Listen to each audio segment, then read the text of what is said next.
ඕනම වාක්‍යයක් කියනකොට knowing that කියලා දැනගෙන එහෙම නැත්තම් not knowing that කියලා දන්නේ නැතුව කියන දෙක එකතු කරන්න මෙන්න මේ විදියට.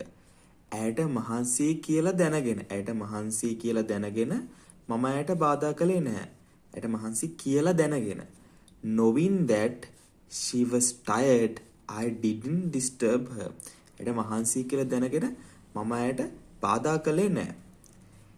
ඇය නිදාගෙන කියලා දන්නේ නැතුව කියලා දන්නේ නැතුව මම ඇයට කතා කළා. Not knowing that she was asleep I called her. ඇය නිදාගෙන කියලා දන්නේ නැතුව මම ඇයට කතා කළා. Not knowing that she was asleep I called her. අනේම මේක ගන්න. මේකෙදි කරන common mistake එකක් තමයි knowing that I was late I ran fast.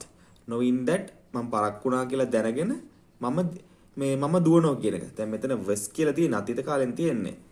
run කියන එක එහෙම යොදන්න බෑ. ඒක වැරදි.